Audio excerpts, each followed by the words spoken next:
You could do so much damage by just what you say. The power of life and death is right there in a small little member of the body. Yeah. We were on a playground and people would say, terrible things and make fun of you or whatever. Like, sticks and stones may break my bones, but words will never hurt me. That is in fact not true. The reason why we do say terrible things to people is because it is effective. You're a fat kid. You can't do anything. You're slow. His confidence is going to go way down. Yeah. We can bless or we can curse. What are we going to do?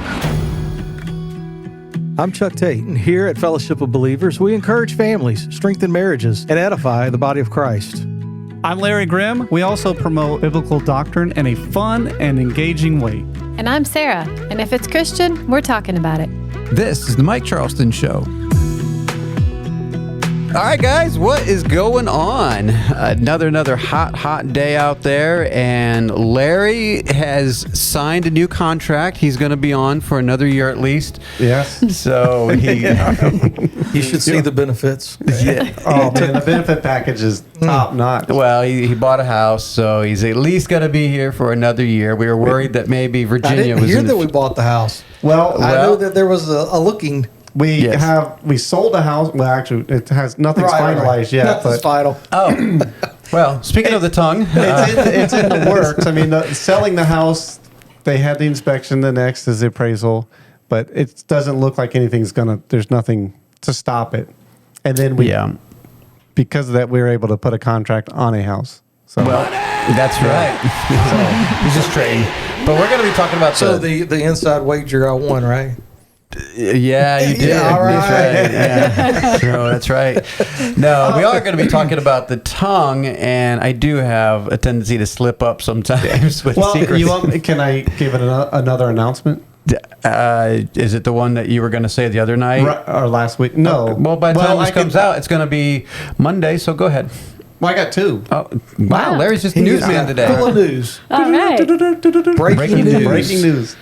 Larry, you're expecting? What are you another doing? wedding? Okay. Who are you getting married to? Not me. Our son Andrew proposed yesterday, and it was he got a yes. He got a yes, which we expected. Him and Kate, do they have a date? Probably not. I don't know if we. I haven't heard if they have a date. Please not this year. Well, if they do this year, that'll be the record. You get the record, man. 3 in one calendar year. That's in one right. calendar year, but in one. Okay, we'll see. Yeah, I think he'd get the record. So it depends. I expect, but anyway. So the other announcement is Pam and I were, because remember last week we ended it with a. You ended it? No, or we talked about. But you were mentioning about the Fellowship of Believer Network. Oh, okay, Yeah. sure. Oh, that's right. Yeah. Okay, I guess I've been around this. It was not news to me. Right. So we are going to expanding? We're going to expand. Pam and I are going to do a channel. We're going to launch it. Hopefully next week. We got a few details to work out, but... The grim details. The grim details. Yes. So hopefully that's in the works, and will be our first video sometime next week. Hopefully. Cool. If all goes well. Yeah, Nice. it has... All right, so if you're going to walk away with most weddings in the shortest period of time, we got a whole new ball game, all right? So I, as of yesterday, now have 6 grandchildren. Yes. All Oh, granddaughters. that's right. Yes. So y'all got a lot of catching up to do. Yeah, we do. Because I got at least 2 more before y'all can get started. Wow. They're You're right? you're Hey, well, way one ahead of us. your 2 more is ours. Oh, that's true. You get started. Okay. Yeah, that's what, it kind of... Yeah. Does that count as half a point each? Half a Half a point. point. That's right. So anyway. Well, All either right. way, we're beating you. But that's true. That's We're way true. ahead. That's a good point. Right. Maybe. Yeah. So, okay, let's get started here, right. guys. We are talking about the tongue today and the power of the tongue. So, in fact, Sarah was asking this weird question, and you've seen the question, but I'm curious what you guys think. So, how many words does the average person use per day? Is it broken down between male and female? Well, no, this is an estimate, obviously, and what we found, women tend to use more words. Probably not in our circles, but I think the guys talk more. I think so. At least in my household. But too. Average day. What do you think? I have heard this before, but it's been a long time, and I don't remember. I want to say 10,000. 10,000. That's his guess. I was thinking 8,000. It's a little lower. 8,000. Oh, good. Wow. That's Okay. close. You should have split the difference. Okay. It was like we saw between 10,000, 9,000, 7,000. I saw 7, then I saw up to 20,000. Right. Well, that would be Mike. Yes. If I'm on the phone at work, yes, I'm up to 20 And easily. they do say women generally have, I saw a couple websites that said women have about 13,000 more than men. So it put men at the 7,000 and put women at the 20,000 mark. But obviously, these are all just. Those are generalities. I don't know if women actually do. Well, maybe they do talk more. Wow. Maybe you they really don't know? Like, I mean, I'm just saying, generally speaking, women My talk friends a lot. like to talk. Well, that's So, true. you know, true. Yeah, and you like to talk, so it's hard to. Sure. Yeah. Sure. We're talkers. So anyway, I thought that was just a fun little thing because we are going to be talking about our words today. But how many words do we actually use in a day? And we'll talk about that later. You know, the good, the bad, the ugly. But anyway. So go ahead, Chuck. So you got to start off here with sticks and stones. Yes. Obviously, this is the yeah. old childhood saying. Well, what was the childhood saying for you guys? Sticks and stones may break your bones, but words will never hurt me. Okay, is that the same for Yeah, you? yeah. Okay, yeah. We didn't have the internet back when we were kids, so I know. Some of this stuff get around. but some places have different sayings, but they all mean the same things. You know, we were on a playground, and people would say, you know, terrible things and make fun of you or Right. whatever. And like, sticks and stones may break my bones, but words will never hurt me. That is in fact not true. No. Right. That is in fact not true, and that's just a retort because you want to try to, you know, shame the person Right. that's saying things. But in fact, the reason why we do say terrible things to people is because it is effective. Yeah. And They do hurt. Yeah, Yeah. especially children. You Yeah. know, like if you got a fat kid playing baseball and you're like, you're a fat kid, you can't do anything, you're slow, and all. Yeah. His confidence is going to go way down. Yeah. Yeah. And you know, and that carries off in life Yeah. in general. But so that expression, you know, sticks and stones may break my bones, but words will never hurt me, is actually a lie. So that's kind of what we're going to be focusing on today, is the power of words. Obviously, it's not just in the actual voice. We're talking about typing too nowadays Yeah. with social media, chatting. Those are your voice, what is being said from you. Well, there's That's that what we're other talking saying: the pen is mightier than the sword. about. It is. No, that's yeah. right. Yeah. Yeah, Indiana Jones said that, I think. So that was his dad. Oh, okay. Doctor. So No, I don't remember who actually said that. I originally, want to say that it was Ben Franklin, right? I don't remember either. Anyway. Well, yeah. but it's true. I mean, you think of in war, one of the tactics, especially in modern warfare, is propaganda. Yes, absolutely. Yeah. Spreading misinformation Yeah. using words, and Well, there was And it's effective, There was so. a video we watched many years ago about the war in Rwanda, and the Hutus and the Tutsis are fighting each other. And the whole point of this particular video was holding the people accountable that were on the radio, and they were the ones spouting all the hate and the disinformation and riling up the people to go out and attack these other people, and they were held accountable. And so your words do have some serious meaning in what you say. So we've got a scripture here, Proverbs 10:19, and I believe this talks, would relate to how many words we use. And you want to read that? It says, in the multitude of words there wanteth not sin, but he that refraineth his lips is wise. Yes, indeed. What are we talking about? Proverbs. I was trying to look up who said that quote, but anyway, I couldn't find it. Proverbs 10:19, in the multitude of words. So this one, it means a lot to me because, like we were just joking about earlier, I do talk a lot.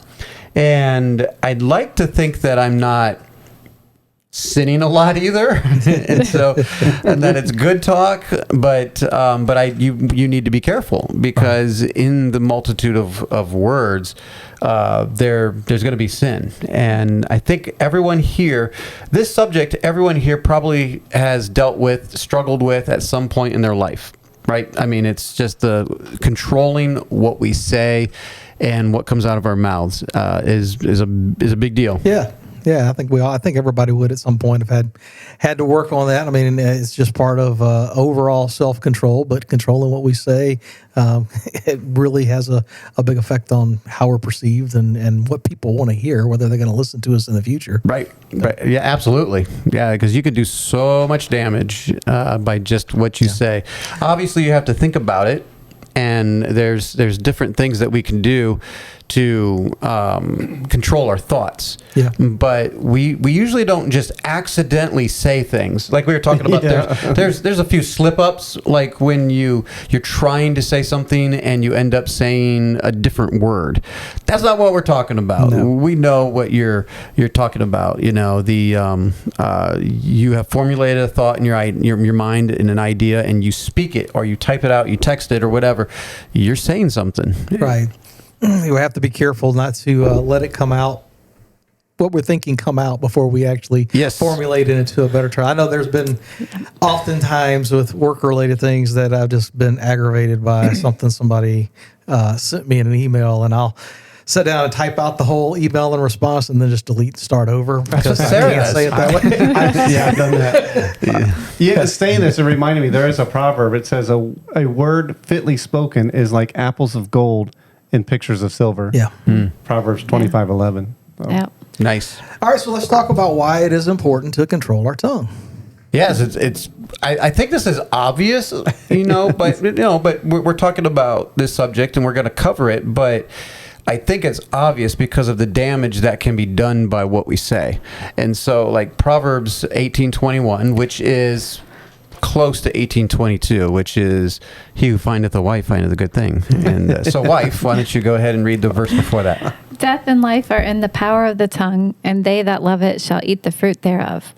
So the charismatics, the faith teachers, the name it, claim it, have taken this to the extreme. Oh, yeah.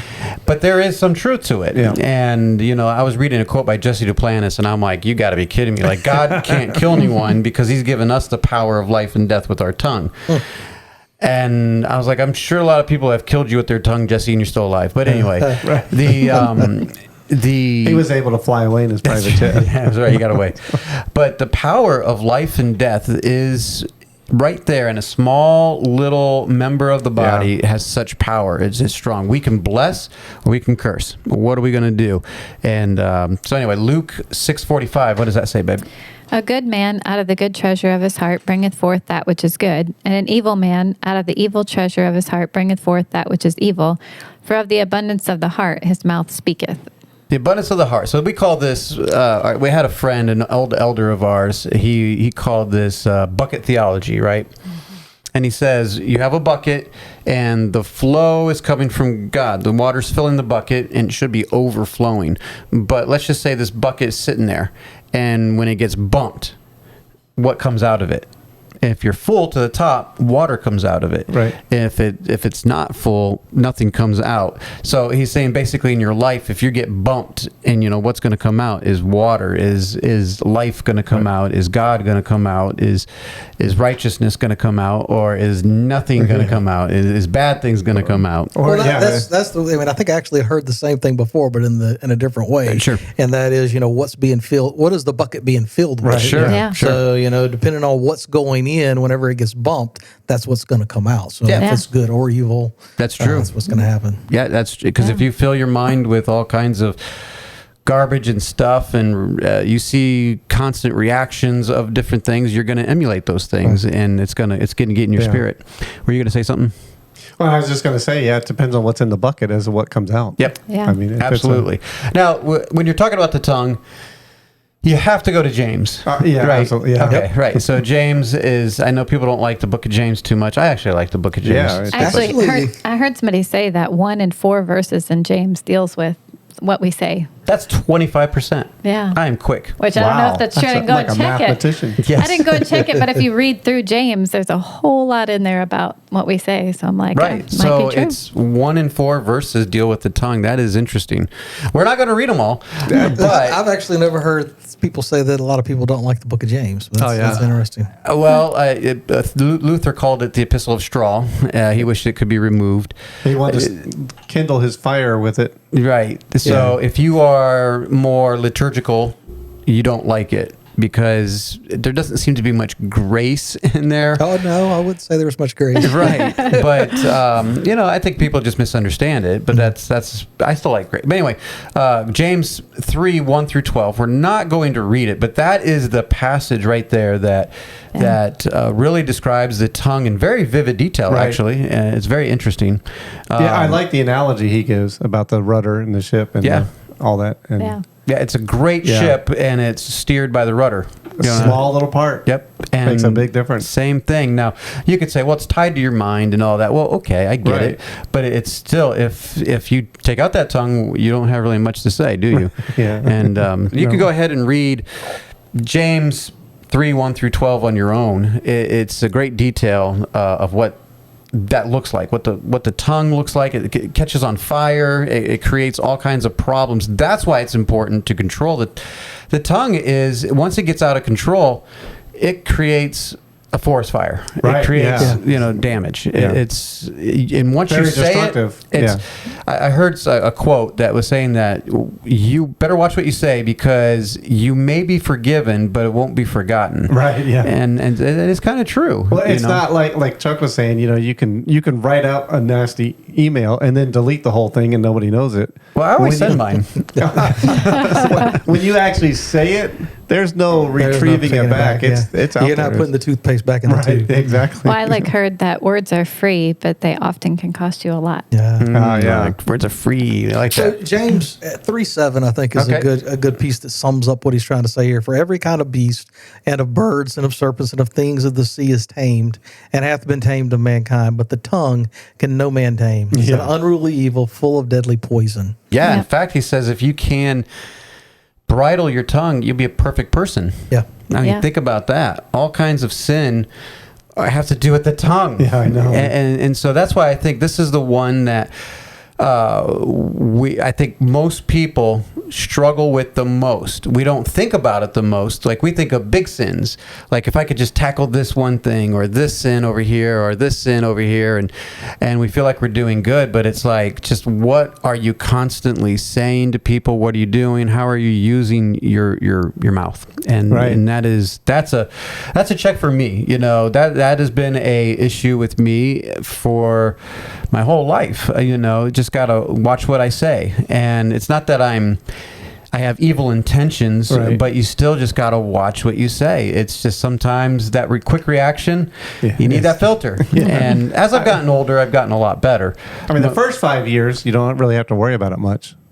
But that joke that you told Melissa and Michael, it was funny because he said there was a time where he didn't speak for 2 years. And why? Because he was 2. Because I was 2 years old. And then I grew up. Right. He grew up. So in this passage of James, you see, we got listed here 3 powers of the tongue that we see that he talks about in James. Yeah, the 3 powers. I thought this was interesting. Sarah came up with this, so give credit to where credit's due. So direction, like the bit, and the udder of the rudder. Rudder. Which is different. See what I meant by slip up? Slips up to the tongue. Well, the bit is actually, Freudian slip. Anyway, the bit, and we already talked about the bit of rudder. the horse But even and the the bit of the horse, because Hannah working on the farm, you look at these horses, they're like 2,000-pound animals. Yes. Right. Yeah. And then you put this thing in their mouth and you can control them. I'm like, that's kind of amazing. Yeah. Right. So the tongue is used for direction. It's used to destroy. It has the image of fire and beasts and things like that. It compares the tongue to fire and to bring life. Right. A fountain and a tree. And so of those 3, 1 is good, right? Yeah. And that's what we want to focus on. Obviously, we know the problems. And it's like, well... obviously, we know when we say something stupid. I don't know about you guys, but I known right away, like right after I said that, I'm like, oh, that was dumb. Why did I say that? Yeah, why did I say that? And sure enough, maybe that person didn't say something right away, but later on they were like, hey man, you said this. And I'm like, I knew it. I just knew it right when I said it. And so, you should be quick to apologize. You should be quick to pay attention to what you're going to say. Right, yeah. But think it through. Yeah, that's part of growing up, I think, too. As we mature and Hopefully I'll realizes get there one day. Yeah, well, you're getting there. I don't know. Sometimes I wonder. So, what are some of the wrong ways that Scripture says that we can use our tongues? Wrong ways. Yeah, this is interesting. yeah. So, speaking hypocritically, so I think we've all done this. We're in this boat. The people that say I don't like church because it's full of hypocrites. I'm like, so's the world. Yeah, everyone place that's not full of Right. hypocrites. Everyone is a hypocrite at some level in their life. They have judged, and we're doing the exact same thing at some point. So we are hypocritical. But I had a good friend of mine. He used to always say, "My hypocrisy knows no bounds." yes, yes, we can justify it within ourselves. But Titus 1:16, what does that say, babe? They profess that they know God, but in works they deny him, being abominable and disobedient, and unto every good work reprobate. That is harsh. I mean, that is a hypocrite, and obviously we don't want to be a hypocrite. So we're trying not to be hypocritical in our lives, but that's what we're watching out for. These are the things that we need to watch out for. The wrong ways to use our tongue is to not be hypocritical. So don't say something and do another. Right. Another term, I just thought about this, but the word hypercritical, that can be damaging as well. Yeah. So being overly critical of people and how in general. Absolutely. Yeah. So that was me when I was younger, man. I would criticize everything and everybody, and it doesn't do any good. A few times, but. So another wrong way we can use our tongue is to speak foolishness and stir up anger. Stirring up anger. I was a kid that likes to fight. When I was a kid.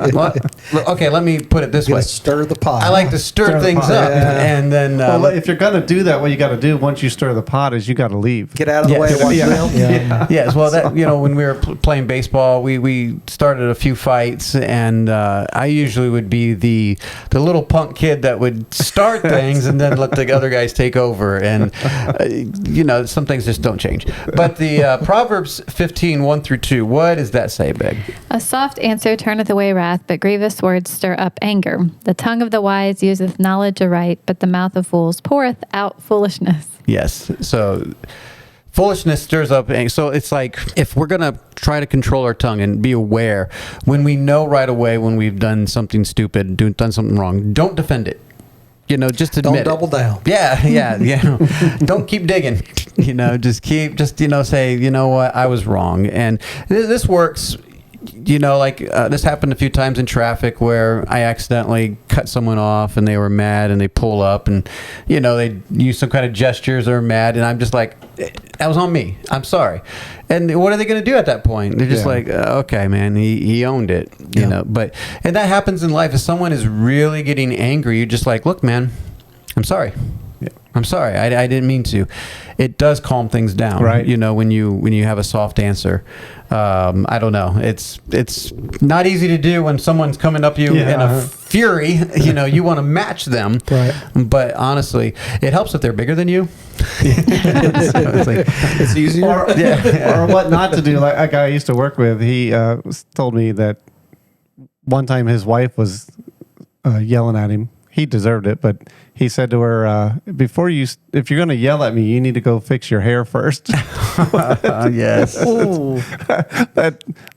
This didn't go over so well. No, that's talking about funny. Speaking foolishness to stir up anger. Yes, that's funny. You're already in trouble, and So looking back at James, this time in chapter 1, one of the things we could do wrong with our tongue is to blame God when we're tempted. Yeah, blaming God when we're tempted. This is in James 1:13, babe. You want to go ahead and read that one? Let no man say when he is tempted, I am tempted of God. For God cannot be tempted with evil, neither tempteth he any man. I mean, how many times have you heard people blame God? Right. Okay. As if God owes us something, but they blame God, and that is not what our tongue is designed for. We shouldn't be. We'll talk about that later and some of the things that we should do with our tongue, but blaming God for these things is not one of them. No. So Gossip. Okay. We got to it, huh? Yeah, we got to gossip, and this is in Leviticus. Like Leviticus. How did you even hit that? Where's your button? Oh, okay. Use the mouse. I was like, you're not even pressing the button. All right, this is Leviticus 19:16. Thou shalt not go up and down as a talebearer among thy people, neither shalt thou stand against the blood of thy neighbor. I am the Lord. Yeah, talebearer. So talebearer is a gossiper, and that's what they're telling tales. And this is what we were talking about gossip, because I've been accused of being a gossip in my past, and probably rightly so. But I try to help out a lot of people, and in my endeavor to help out a lot of people, I get involved, and sometimes when you're trying to help out things, you're telling this person what that person said, and you're making it worse. And I'm like, I'm out.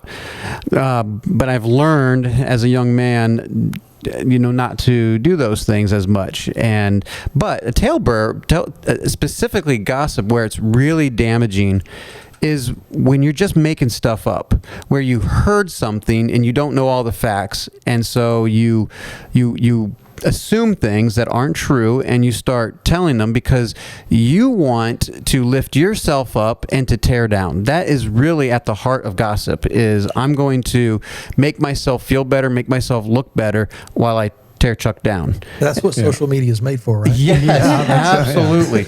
Yeah. That is Twitter in a nutshell, and that's why I'm not on there. Facebook too. It is a vile place where you can hide behind pseudonyms, and people don't even hide behind pseudonyms anymore. Nope.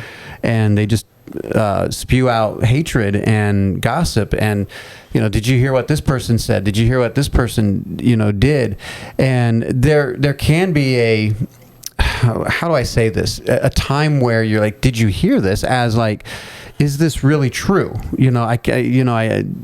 When Ravi Zacharias, that whole thing came out, things were starting to go out there, and I was hearing things, and I was telling my son, I'm like, hey, I know I hear things, but things have been, people have been accused. Let's let the truth come out. The whole matter. Yeah. And then when it came out, I was like, all right, and then we can talk about them. No, no, but I was like, man, that's a shame. I don't rejoice in failures. Right. And so if you're the type of person that just loves to hear juicy things about people and want to tell other people so you can bring them down, you need to check yourself, because that is terrible. Yeah. That's a bad attitude. That's a bad motive. Right. Now Christians, we like to hide gossip too. Yeah, I just need some prayer. I need you to pray about this, brother. We need some counsel, or we need some prayer, and so be very, very careful, because there is some time where, our fellowship group is very close. We treat it as family, and so in family we speak freely sometimes, but there is still respect. You still need to respect people and things, and don't need to tell everybody's business out in public. But there is times where, like, hey, Chuck, I really do need some counsel, but that counsel shouldn't be 30 minutes of gossiping, and I'm like, what should I do? So, do tell. Right. Maybe I need some more details. Tell me more. What did he say? Are you sure he said that? And what do you think about it? And you just have to be very, very careful. Gossip will destroy friendships quicker than anything. Right. Well, I did have somebody when we went to Ohio that came to me and asked me about gossip, because she was thinking about at home with her kids. Sometimes things come up, and she's like, I don't know if it's okay to talk about, people or different situations. She just felt like, isn't that gossip? And I said, well, you have to be careful, but I feel like gossip is more in intentions, and especially with our kids, and they're coming and saying, why are these people doing this? Or why, why can't we go and do this? Because they are. And so there are times where you do have to point things out to your kids and say, okay, we don't do that. Doesn't make us better than them or whatever, but here's why we do what we do. And it's okay for them to talk, in a family. Sometimes there are things that need to be talked about. Right. And if you hear, that family over there smokes pot, and you're like, well, we don't do that. And like, tell us more. What else do they do? And, but no, there is a time where, like, in raising our kids, we did talk about situations that came up, and something that would happen in church or friends of ours, and we would make mention of that situation. We would talk about that. What do you guys think? And we would be very clear that what is said stays right here. Well, also it's the intent. Are you saying this to bring the other person down, or are you using it, like you said, for your children as a means of instruction? Right. Yeah. Like you mentioned, Ravi Zachariah. It's one thing to hear that and like you said, you were like, let's wait until we hear the facts. Right. Yeah. It's different when you hear it and you're like, yeah, see, I knew it. I knew that another Christian. It's just like everybody else or whatever. Right. You're in almost in a sense of rejoicing that another Christian in this case fell. And that's terrible because Right. this is, we should hear both sides of the matter. I mean, I think that's the big problem here is we're so quick to want to listen to gossip Right. too. Right. So Yeah. that's the other side of it. If there's no one to listen, then gossip dies. But we do want to hear, like, ooh, do tell. But we don't want to hear the other side. Right. We just want to feed on that, which leads, kind of like we were saying, leads to the other side, the next point there. yeah. Well, this would be more for ourselves, right? Yeah. So we're using the tongue wrongly to boast. Boast. Yeah. Boast. So Psalm 12, 3-4. The Lord shall cut off all flattering lips and the tongue that speaketh proud things, who have said, with our tongue will we prevail, our lips are our own, who is Lord over us? Well, that's what I was talking about. Like, gossip is almost a boast in a way that I'm not like this. Yeah. You know, I'm not like that sinner. You know, look at me. I'm out here praying in front of everybody. But, you know, I'm better than that. But that's kind of a boast if you're gossiping. But boasting outright, I mean, look, I've known some boasters in my day. And usually it was in good fun. You know, it was out on the court or in the field when we were playing. And like, oh, man, I could do this. I could do that. And we're just like, dude, you It's just don't smack. have to do everything. It's just smack talk, man. It is. Yeah. It is. Well, we have someone who I'm related to by marriage, but it's just like everything is the best. Everything they do is it's just like talking to Donald Trump or So something is like it that. boasting if you can back it up? Well, that's And sports. What do they call the one-upman? one up. Yeah, he's always got a one-up, whatever. Yeah. So, yeah. Yep. That's- Yeah. It's just not like, hey, I got a computer. Oh yeah, well I got a better one. Yeah. And it's like, well, why can't you just celebrate with someone? Yeah. And why can't you just praise someone? What is and- that verse about? Boast not thyself of tomorrow. That's in James. Oh, is it? Yeah, that's Yeah. another one. Yeah. Yep. Yeah, James covers. That's another one. Yeah. Yep. So the last one we got here, as far as things we can do wrong with our tongue, is blasphemy or unwholesome yeah. talk. Yeah, we kind of talked about the blasphemy part. We're not designed for that, but obviously unwholesome talk in Ephesians 4:29. Says, let no corrupt communication proceed out of your mouth, but that which is good to the use of edifying, that it may minister grace unto the hearers. So this one was an interesting one, and this one was, I had to change my life because back in the day when I first got saved, I wasn't, my mouth wasn't cleaned up very well, you know, but I was convicted by reading verses like this. I don't think it was this one. I think it was in Galatians, but anyway, I me and my friend both got saved about the same time, and we're like, dude, we shouldn't be, you know, saying these Right. things.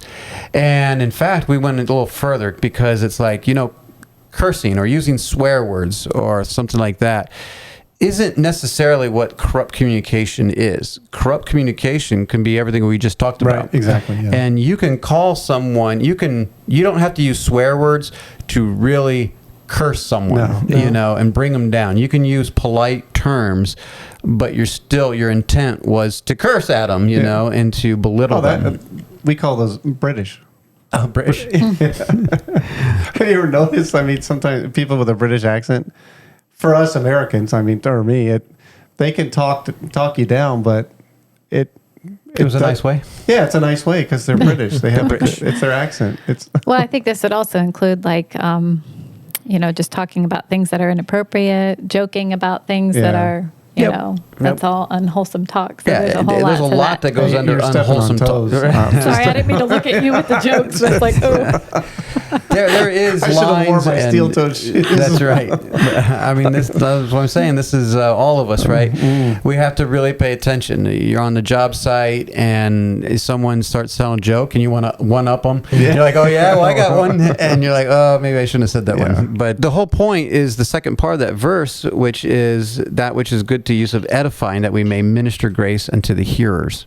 Yeah. What Well, were you there's gonna one say? more that Oh. I don't have on here, but Oh, adding I was just at the thinking last about second. like negativity, like all the negative talk, and you know, it makes me. You always bring that up. Well, I mean, it just makes me think of your cup thing. You know, it's like if Yep. you're so full of negativity, and it's like, and the verse that you had earlier that says something about like what you have on the inside. Yep. Is what you say is Out of the abundance of the heart, the mouth right. speaks. Comes from what you have. Yep. It doesn't think it means And what I you just think it think, means. we're supposed to guard our thoughts. We're supposed to be thinking on whatsoever things are true and lovely and of good report and all of those things. It's like, if that's what you're thinking, that's what's going to come out. So if what's coming out is just negative and negative and negative, I'm like, makes you wonder. Right. Yeah. Well, ain't she the smartest? She is, because I'm pretty negative sometimes, and Sorry. usually to myself. And she has to try to help me out of that. My love language is words of affirmation, so I'm kind of begging her for words of affirmation. Like, I can't do this, babe. Yes, you can. Yes, I can. Well, I think too, one thing we got to keep in balance. It's okay to have a little fun and joke around, but we got to be careful. We don't take it too far. Like telling jokes, off-color jokes and things like that. So it's Well, in our household, we didn't allow our kids to say, I can't. right. Yeah, stuff And like so that. we That's made up a good. song. I can't. You gotta sing it Can't for is us? not a good word. Can't is not a good. She can sing it. I'm Come not on, gonna let's sing hear it. it. And so we like to say can because can't is not a good word, because if you're a parent. A lot of I can't do this. I Right. can't. We don't like to hear that. Right. We want to hear I can. You can at least try. Right. But if you just say I can't, you've already defeated yourself. And so that is, we don't want them to be super negative. And so, yeah. So we are losing some time here, yeah, sorry. we haven't even got to the, what is it good for, right? Yeah, so let's talk about what good things we should be using our tongue for. Well, that's only one thing. Just one? Okay, no. Good thing? We had to add one more, but really two things. Really, I mean, at the heart of it, we were created and designed to praise and give glory to God. Yep. And going back to the original thing that we talked about at the very beginning, it's 9,000 words, 10,000 words a day. How many of those words do we use to praise God, to give thanks, to praise our spouse, to give thanks to our spouse, to praise our kids, or to thank our kids, or our coworkers, or the people in our immediate life? How many of those words are we used to praise and to give thanks? That's something to really think about, because I'm like, that's power in those words. And how many, on the flip side, do we attack, criticize, are negative, are not thankful? And so we were created for glorifying and praising God. And there's a bunch of Psalm 35:28. What does that say? Listen, my tongue shall speak of thy righteousness and of thy praise all the day long. And if you look up tongue, you'll find a bunch of Psalms and Proverbs and all these things that talk about There's a lot. speaking of the good things of God, Right. speaking of his righteousness, reminding each other of his works and all that. So go do your own study. You'll find a whole Right. bunch. We could read all these, but we're not going to read all the Psalms here. So anyway, that's what we were designed to do. Right. Is to glorify God, praise God, and that can look in many different ways. It's not just like we're singing songs all day long, but it wouldn't good hurt. idea. Yeah, right. You could try it. It might change your attitude, that's for sure. And the other thing, what else are we supposed to do? What's a big one? The second thing. To edify and encourage others. Yeah. Yeah. So that's what our mouth is designed to do. It's not designed to cut down. It's designed to edify, encourage, lift up, comfort, bless. Yeah. That's a big task. Yeah. I mean, Yeah. we need the Holy Spirit for that, because that is, there are days when you just feel tired, worn down, you had a bad day or bad week, things weren't working out, and sometimes you just want to vent. You ever heard that expression? I'm just venting. And that's what I use my wife for. I get in the room and I just vent, and I'm like, I know, don't tell anybody I said this, but you just want to, you're frustrated and you just want to vent, and sometimes that's okay. You vent to God sometimes, and God, I don't know what's going on. Right. I don't know what's happening, what is going on, but leave it there. Take it to God, and then think about His goodness, and think about His be thankful for all that He has done. And it's amazing how that'll switch your attitude of just being thankful. Right. Oh yeah, just being thankful and having that sense of gratitude just changes your. Well, it's whole just like, perspective. think about Larry didn't have the best week. Right. Yeah. So my job is to think, okay, how can I bless him or encourage him or comfort him or lift him up?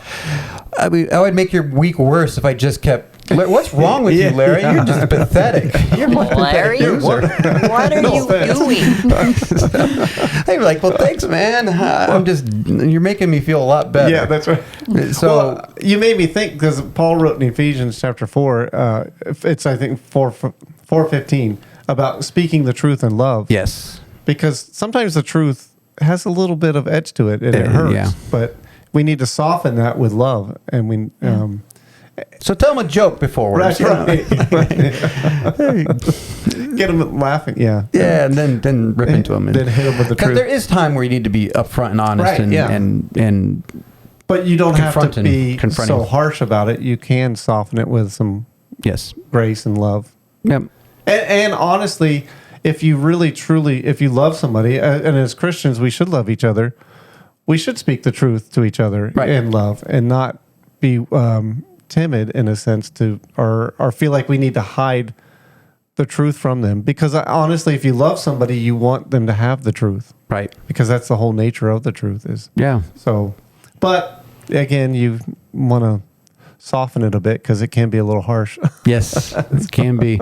But if you're going to err, tell the truth. The truth is Right. important. Yeah. I mean, that's what our tongue is designed, is to praise and give glory and to edify and encourage. And sometimes it is to rebuke, and sometimes it is to correct. Unfortunately, some people think that that's their life mission, is to correct and A ministry of rebuke. yes. No, just chill out a little bit. Chillax just a bit. So taking a look at Jesus, how is he the ultimate example? Yeah, we His talked tongue. about this one of these episodes where he's the ultimate example. The ultimate He's the example. ultimate example in everything, right? Right, yeah. So he's the ultimate example, and if we could do what he did, Yeah. well, we'd be like James. We said we'd be a perfect man. Right. We'd be Yeah. Jesus. Yeah. Yeah. So what Jesus, how he was the example was in John 12:49. Says, "For I have not spoken of myself, but the Father which sent me, he gave me a commandment, what I should say and what I should speak." Jesus said nothing but what the Father told him to do. Wouldn't that be awesome if I could say that? Oh, yeah. You know, I don't speak of myself. I don't have to say I speak only what the Father tells me, and I can honestly say I have not done that, not no, completely. And I've fallen way short of that. And it's like these people, like we preach a freedom from sin, and that we're dead to sin, we're alive to God. But there is a big difference between that teaching and perfectionism. Right, And exactly. and a lot of people will err on the side of perfectionism. And my one thing is, like, for one, it's not about you, it's about Christ. Yeah. So it's, once again, I'm not spoken of myself. You're boasting of yourself. Boast in Christ. And the other thing is, okay, what about your tongue? Because that is the easiest one to go to. Really, you speak nothing but what the Father says. Yeah, right. So once again, it's not about being perfect. We are free from sin. We are alive to God. That is true. And now we just walk in that, and the Spirit guides us and leads us. And yes, we shouldn't be just stumbling around in the dark and making mistakes. But with the Spirit's help, this is not that hard. We can control our tongue. We can do this. This is possible. If we just give in and say, I can't this is just who I am. Well, that's not good enough. No. This is something that's important. Christians control their tongue. Christians need to edify. Christians need to comfort and lift people up and glorify and praise God. This is what they're supposed to be doing with their tongue, not criticizing and negativity and tearing hate. down. And it is not what our tongue is designed for. And there's a bunch of other verses that we had here, but there is no way that we can cover them all. But I think that Psalms 34:13. okay, Keep thy tongue from evil and thy lips from speaking guile. yeah, That's you think, I mean, if you could just do that, yes. what a better world if everybody could just do that. Well, this is one of those subjects that we all just don't. It's all over in the Bible. I mean, like we said, 1/4 of James is all about the tongue, and it's all over the Bible. But we don't want to talk about it. Why? Because we're all guilty, on some level, and we're like, I don't want to talk about that. So we like to talk about other things that aren't so obvious, right? So. Anyway, but that's any last thoughts there, Chuck? Well, I'm looking at the sign over here since it's directly across from me. Yes. The gatekeeper of the tongue. You want to talk about that? Well, I saw that quote and I thought that was pretty interesting, so we wrote it on that thing there. It said, "The gatekeeper of the tongue. Is it true? Is it kind? Is it necessary?" Now that's an old Arab proverb, I think, but it's not bad. No, very is it pertinent. true? Yeah. Is it kind? And is it necessary? That necessary part. Ooh, I get you. Yeah. Oh man, We're that going to is have a lot of quiet people. right, because I think about that. True and kind, you're like, okay, it is true. I know for a fact it's true. Is it kind? I don't know. Is it necessary? Most of the time is absolutely not necessary. Right, yeah, and yet, so no, thanks for pointing that out, because I don't know if you're not watching it on YouTube, you wouldn't see it. So Okay, well, since you said that quote, I have one more Oh, quote. she's got a quote. We're going to quote fest here. This one, I don't know where I found it. Somewhere online it says, "Don't try to fix the spout where the water comes out. Deal with the well where the water doth dwell." Oh, yeah, that's a good one. Yeah. Well, and at the heart of this is what's in the heart. Right. Exactly, yeah. And so if you're really, really struggling with what you say and how you're treating people, maybe you need to check your heart. Yeah. Are you really connected to the vine? Are you connected to Jesus?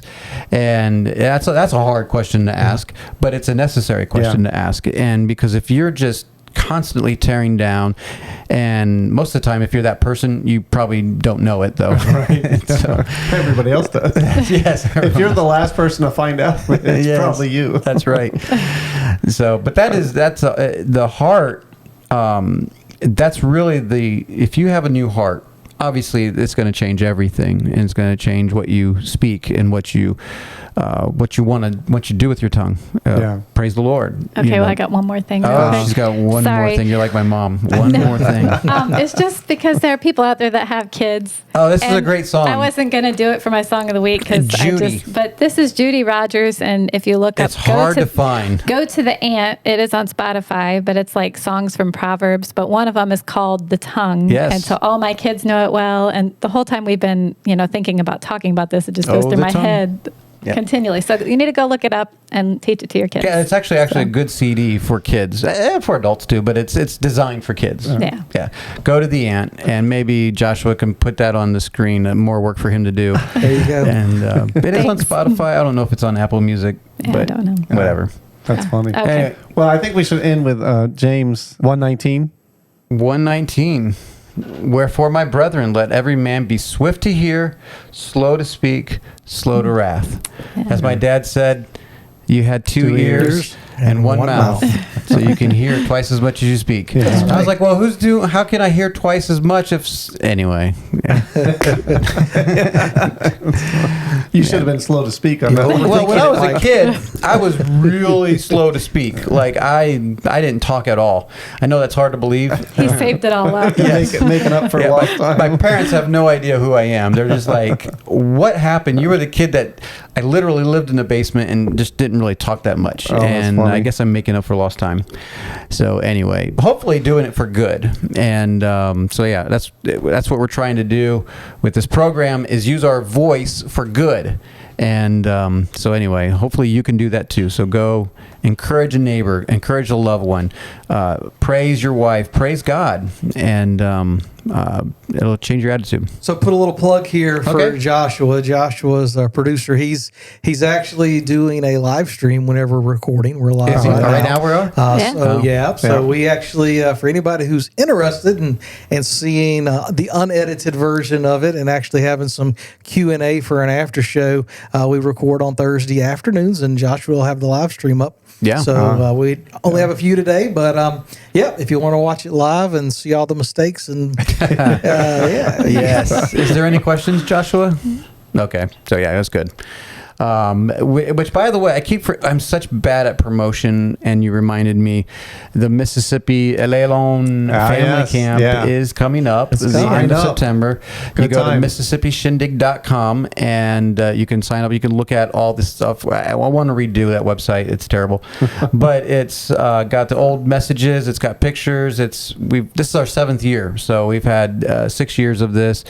We're having a number of new people sign up this year. That's so awesome. It's pretty good. good. So look forward to seeing people. Yes, we do. You know, thanks for watching.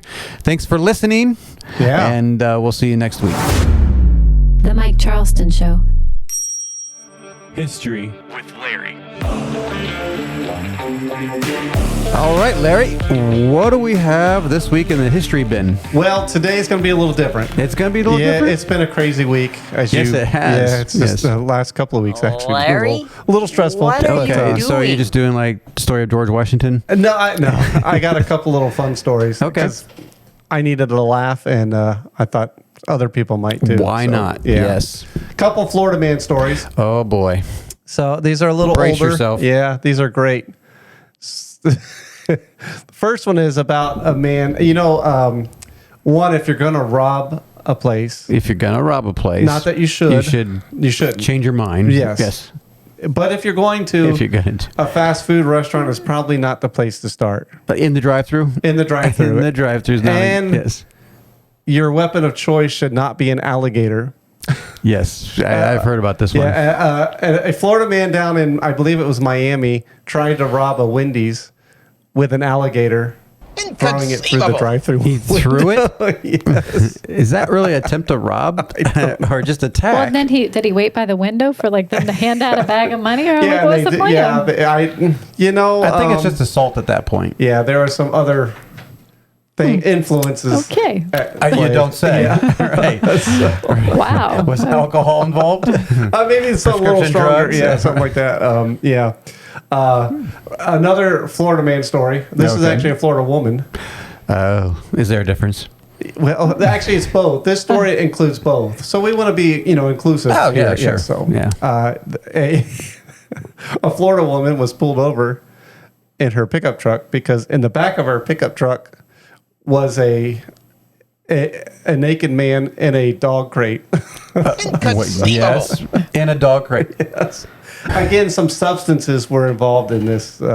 You don't say again. I'm kind of starting to see why you were willing to move out of Florida. I would too with some of In these the dog stories. crate. Hopefully, this was an oversized dog crate. It was. It Poor was a guy. bigger, Was he a yeah. willing participant?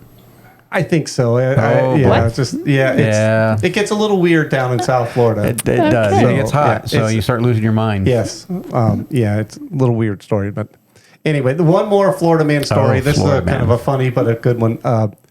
This took place kind of north of Miami in Ocala? No, not that far north. Disney? There was a pond behind this guy's house, and in the pond was an alligator. But course. he was walking his little dog, one of those little lap Oh, dogs. Fifi's going. Fifi got attacked by an alligator. No. Yeah.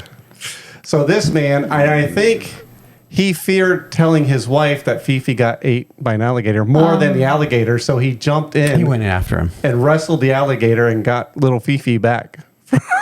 What? But the funny thing, if you watch the video of this, the funny thing about it Give me is back my son. he never lost. He kept a cigar in his mouth the whole time. That's a man. You give me back my dog. Wow. Yeah. So anyway, that's enough for the Florida man story. Here's some historical stories that are kind of funny. okay. Actually, wait. There's one more Florida man I Oh, forgot. one more. One more, and I promise that's it. Florida man was arrested, and he had a T-shirt. The T-shirt said, "Who needs drugs?" Underneath that said, "Seriously, who needs drugs?" He was arrested for Drugs? drugs. Just say no, man. It's working for him. Oh, anyway, okay, enough Florida man story. Here's a couple of short stories of history. Whoever invented the fire hydrant was a great, He was that's a dog lover. Well, maybe, but it was a great invention, and we'd like to give credit to him, but we're not able to because the patent for it with the name and stuff of the man burned up in a fire. That's terrible. Is that true? It's true. Yeah, there's irony for you. Oh my goodness. If only we had So- a John Smith around. No. Yeah. So, okay, so this one is sort of like sometimes you got to take a gamble in life. Yeah, you do, And you hope like moving to Louisiana. Yeah, that's right. And you hope the person doesn't call your bluff. Okay, like what are we talking about? Well, there was a general, and this is in China. Oh. He was facing a 150,000 man army. Oh, well, that's not a challenge you want to take. Especially when you only have 100 warriors on your side. Well, the Greeks kind of did that for a while. You know, Thermopylae. So this is, I'm going to get the name wrong, but it's Shu, S-H-U, General. And his General name, Tao? It was Zhang Ling, Z-H-U-G-E. Zhang Ling, huh? Okay. He knew he was going to lose, but he took a gamble, and What's the gamble? when he opened the gates to his city, Okay. and he jumped on top of the gate and started playing his lute, I guess like a flute. I don't think so, Tim. The other army thought it was a trap and didn't want to invade the city, so they left. So it worked. wow. So it worked. Yeah. Hey, yeah. Great. What was I the don't know. trap? I mean, like, Well, because- let's go listen to this guy play, and they're going to attack us. Well, no, he figured if he doesn't have a big army, why would he open the gates? Oh. Yeah. So he flung open the gates, say, "Come on, boys!" Wow. Isn't that like what they call reverse psychology? Yeah, that's right. You just tricked them. So it took a gamble, and Yeah, it worked. It worked. So Oh, wow. that's Until the news got out, and then they were like, "Get back, get over there." All right, one more kind of funny story. This is about a pirate Pirates. governor. What's the pirate's name? You know, pirate movies, they're always rated. Arr. You didn't see that one coming? No. Oh, that's funny. All right. Which isn't true, by the way. But anyway, Again, I'm not good with pronouncing names, especially foreign names. I don't know why people can't have Captain Kidd. No, why can't they have names like Larry, Mike? It's because they're not from America. I know. It just makes it easy. Well, this is Jean or Jean. How do you say it? It's French. Yeah. Jean. Lafitte. Lafitte. Yeah, F-I-T-T-E. Yeah, he's from around here. A Well, governor. he's not really from around here, but he was over in Lake Charles area. Really? Yeah. Did he's you see stationed. him? Well, there's like at least as far as I know, there's like a Lafitte. I There's think a lot they of named things around there that are named after him. Yeah. Oh, I don't know. He's a famous pirate. Yes, he is. He was. Anyway, governor put a bounty on his head Yes. for $500. Woo. So he in turn He put cut a his own- bounty on the governor's head for $5,000. That's a pirate move. Yeah, that's a pirate move. And what a way to turn the tables. Anyway. How did it turn out for Lafitte?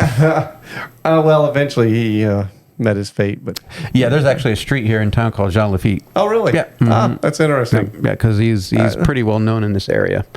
Well, Like, I so does haven't that met mean him. like Louisiana liked their pirates? They did house a lot of pirates in their days. I mean, this is New Orleans area we're talking about. But Yeah. the Lake Charles area, I was just told that Lafitte was more in that area. But along the coast, there's a history there that he buried his treasure somewhere in the Lake Charles area. But yeah, Lafitte. At the USS Kidd Museum, there's a whole wall of history about him. Really? Oh, Yeah. that's awesome. Yeah. Not to go.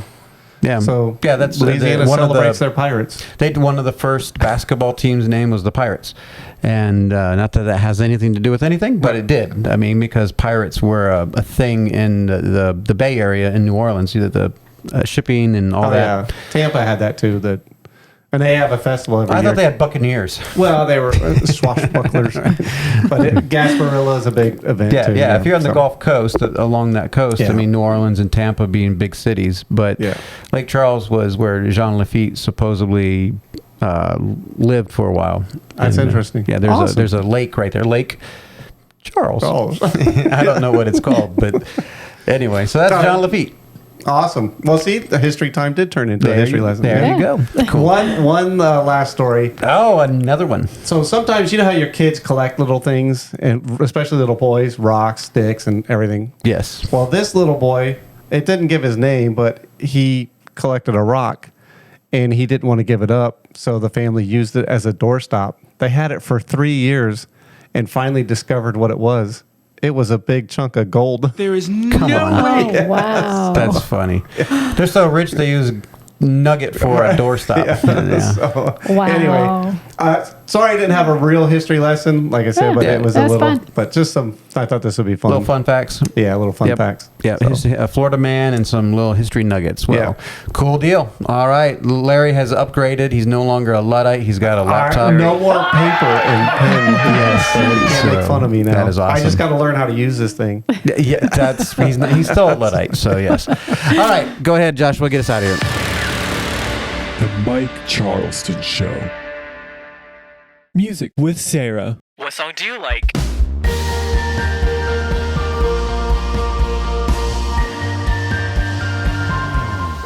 All right, babe. It is your song of the week, and we are going way back to 2019 for this one. Yep, way back. Way back. Well, I say that, but if you hear the song, it does sound like a hymn. It does. It's written in a hymn style, so it does have an older feel, but it is from 2019. It's fairly new. So who writes the song? This is by Matt Boswell and Matt Papa. The song is called Come Behold the Wondrous Mystery. Come Behold the Wondrous Mystery. Matt Papa and Matt Boswell. I think it's Matt Papa. He's the one that doesn't look like the rest of them. Like the other ones look all very conservative, and he kind of looks like Crowder. Like he's got wild beard and a wild hair a little bit. But, okay. Yeah, I don't know what he looks like because usually I watch lyric videos. Right. So I don't really know what they look like, but I will say this song, there's a lot of versions, and most every version I've heard I like, but my favorite version is it's on an album called The Messenger Hymns Live. The Messenger Hymns It's Live. Matt Boswell with the Boyce College Choir singing with him. And anyway, so that's my favorite version. It starts with the cello, and I think it's beautiful. But I love this hymn. I feel like a lot of hymns, or I love the song, which is like a hymn. Right. I feel like it, like a lot of the old hymns, they're just very rich in their lyrics and the meaning that it has. In this one, I like simple songs that just repeat something over and over again. That's good too. But this one isn't like that. This one is very deep, and it has words that I actually had to look up because I didn't know what they meant. There's a theme to it, and it has a lot of lyrics. And it goes through, pretty much the story of Jesus and him coming to redeem us and save us in the mystery of Jesus. Right. So, right. Anyway, so I think it does have words like condescended, and it's a word I know, but I didn't really like. Oh boy. It says, look to Christ who condescended, took on flesh to ransom us, and I'm like, I don't really know what that means, so I had to do a little searching. I was going to stop being condescending, but you wouldn't know what that meant, so. So funny. Anyway, but I feel like this one's really rich, and it has 4 verses, and every verse is just good and good. So. No, this is a great song. So yeah, go check out that version. The other versions are fine too, but you like this particular one. I do. I just think it's beautiful, and I hear the start of it. I'll like go and listen to different versions, and I'm like, no, it's not it. And then I hear this one, and I'm like, that's the one. Oh, that's her version. So yeah, that's it. So Come Behold the Wondrous Mystery by Matt Papa and Matt Boswell, and go check it out. The Mike Charleston Show. Marriage. All right, babe, we are ready for your next chapter in your book. You can wear flip-flops, but you can run in flip-flops. That's right. But is that the best way? Thank you for correcting me You there. also can wear flip-flops. You can wear flip-flops, but I'm not a flip-flops person. But you guys are. You and Joshua and the kid, they like flip-flops. And it's hard to run in them, though. It is hard to run them. I've tried, and that's not a good idea. So yeah, what's this chapter? This chapter is called Really Neutral. Really? Neutral? Is there a comma there? Really no, neutral? A question mark, because really are neutral. Things really neutral? And so, like when our kids were young and we went on a kick to not eat any more trans fat. Remember those days? No trans fat, that's right. And so the kids were all little, but they were old enough that they could read ingredients. So we'd go to the store, and they would look through, everything at the time, especially crackers and cookies and things they wanted to eat. Partially hydrogenated vegetable oil. They did, but they would look and they'd find things that didn't have that, and they're like, "Oh, this doesn't have it, so it's good for you." Yes. And so, that was kind of well, but that's what they thought, because it's like, okay, certain things, buzzwords that I wasn't gonna buy if those cookies had trans fat or maybe high fructose corn syrup. So they'd look through and be like, oh, this one's good for you. Right. And so that kind of is what inspired me to write this chapter, because the thought is that some things can be just neutral. It's like, okay, it doesn't have any of the bad stuff, so therefore it's good. And I'm like, but is it really neutral? Because the problem is if you eat those cookies or crackers or whatever that don't have the buzzword bad ingredients that you won't let in your home, they still are taking the place of foods that you actually need. Right. So it's like, it's not, there's more reasons not to eat those cookies, even if the ingredients might be good and it's kind of neutral, like it's not really that harmful. And anyway, so that kind of is what made me just think of in life, there are things as Christians that we let in our lives that fill our time that we just call neutral. And like what's one of those?